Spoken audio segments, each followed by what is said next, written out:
दिवा म्हणजे प्रकाश, ज्ञान, सुख, समाधान, उन्नती. अंधारलेला आसमंत उजळून टाकणारा दिवा बनण्याची इच्छा सर्वांनाच असते आणि कुठंतरी हेही मनात असतं की एक माणूस म्हणून आपणही कुणाला तरी उपयोगी पडावं. आणि मग अशा इच्छेनं झपाटलेली माणसं एकत्र आली की अवघड कामंही चुटकीसरशी सोपी होतात. कवी रवींद्रनाथांच्या कवितेतल्या संध्या रवीला पडलेल्या प्रश्नाला उत्तरही मग यातूनच मिळतं.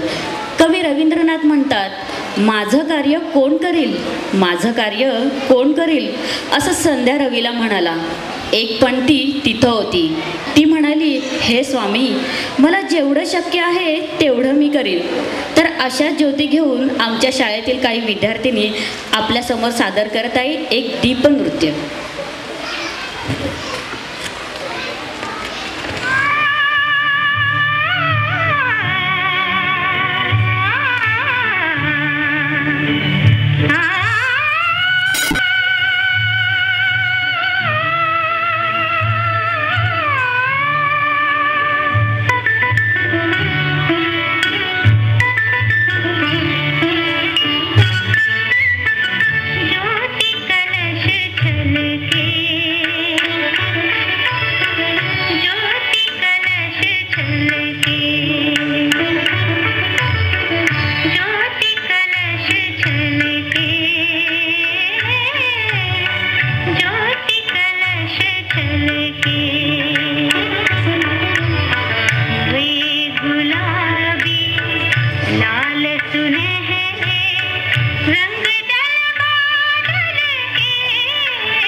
करण्याचा प्रयत्न करतो.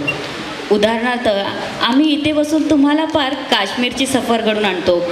इतकंच काय तर सुनो घोरसे दुनियावालं म्हणत दुनियेचीही सफर घडून आणतो. आणि हे सर्व करत असताना दुसरीकडे आम्ही आपल्या मायभूमीची परंपरासुद्धा सोडत नाही बरं का. याचंच उदाहरण म्हणजे आमच्या या कार्यक्रमात सादर होणारी गवळण. गवळण हा एक पारंपरिक कला प्रकार कृष्ण कन्हैया आणि त्याच्या खोड्या यावरती आधारलेला असतो. चला तर मग पाहूया आमच्या या हेल्परच्या गवळणीचं दही दूधनी लोणी पळवण्यासाठी कन्हैया काय काय करतोय ते. या आमच्या गवळणीबाबत थोडंसं सांगावंसं वाटतं. नृत्याची लहानपणापासून अफाट आवड, परंतु वयाच्या 16व्या वर्षी मुंबईत लोकल अपघातात तिला आपला एक पाय गमवावा लागला. पण मनाने खचून न जाता तिने आपला सगळा आत्मविश्वास एकवटला आणि ती जयपूर पुढच्या यायला लागली. पण तिला लहानपणाचे नृत्याची आवड स्वस्त बसू देत नव्हती. हळूहळू सराव करून नृत्य करू लागली. तिच्यात असलेला आत्मविश्वास व घेतलेले परिश्रम ती आहे सौ पुष्पा विनोद.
हा डान्स सादर करणाऱ्या आशा आणि वनिताविषयी मला तुम्हाला सांगायला खूप आवडेल. आशा व वनिता आमच्या वसतिगृहातच मोठ्या झालेल्या मुली. या दोघींनाही नृत्याची खूप आवड आहे. नृत्य करताना चेहऱ्यावर एक्सप्रेशन देण्यात तर दोघींचा हातखंडाच आहे म्हणा ना. आशा इयत्ता 3रीपासून आमच्या वसतिगृहात शिक्षण घेते. आता ती इयत्ता 9वीमध्ये शिकते. तिला डान्सची खूप आवड आहे व ती अभ्यासातही हुशार आहे. वनिताचे सध्या BCom पूर्ण झाले असून ती आमच्या वसतिगृहात ऑफिस क्लार्क म्हणून काम करते. इयत्ता 2रीपासून ती आमच्या वसतिगृहात आहे. या सांस्कृतिक कार्यक्रमाच्या संयोजकांना ती असिस्ट करते. तर आता ह्या दोघेही आपल्यासमोर एक डान्स सादर करतायत. आता मी सांगण्यापेक्षा तुम्ही बघाच. सादर होतोय आणखी एक the best wheelchair dance, Dola Re.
परमेश्वराची वेगळीच किमया आहे. परमेश्वर आपल्याला भरपूर काही देतो तर काही घेऊनही जातो, पण घेऊन गेल्यानंतर त्यावर मात करण्याचं वरदानही देत असतो. असेच एक परमेश्वराचे वरदान मिळालेली आमची एक सुंदर परी आहे. तिला जरी जन्मतः दोन्ही हात नसले तरी तिला सुंदर पंख आहेत. गगनाला ठेंगणं पाडणाऱ्या तिची आकांक्षा, ध्येय, जिद्द, तिचं नाव आहे माऊली आडकूर. ही माऊली आमच्या समर्थ विद्या मंदिरच्या पहिल्या 10वीच्या बॅचमधून उत्तम गुण मिळून उत्तीर्ण झाली आहे. आता ती इन्फॉर्मेशनल टेक्नॉलॉजी डिप्लोमाच्या 3ऱ्या वर्षाला आहे. तिच्या माऊली या नावाप्रमाणेच ममता प्रेमळ असणारी, अगदी आळंदीच्या ज्ञान माऊलीचं वरदान द्यावा अशी ही आमची माऊली. ती आपले सर्व काम पायानंच करते. तिच्या जिद्दीला आपल्या सर्वांना सलामच करावा लागेल. कहते हैं नन्ही चिटी जब दाना लेकर चलती है, चढ़ती दीवारों पर 100 बार फिसलती है, मन का विश्वास रगों में साहस भरता है, चढ़कर गिरना गिरकर चढ़ना न अखरता है, आखिर उसकी मेहनत बेकार नहीं होती, क्योंकि कोशिश करने वालों की कभी हार नहीं होती. हा कार्यक्रम गोव्याला सादर करताना सिनेसृष्टीतील प्रसिद्ध गीतकार श्री गुलजार साहेब उपस्थित होते. ते स्वतः माऊली वाजवत असलेली हार्मोनियम धरून बसले व हा कार्यक्रम संपल्यानंतर ते स्वतः उद्गारले, हमें हाथ होते हुए भी हम हारमोनियम नहीं बजा सकते, लेकिन माऊली पैरों से हारमोनियम बजाती है. ती येत आहे देशभक्तीचे सूर घेऊन. सारे जहां से अच्छा हिंदुस्तान हमारा.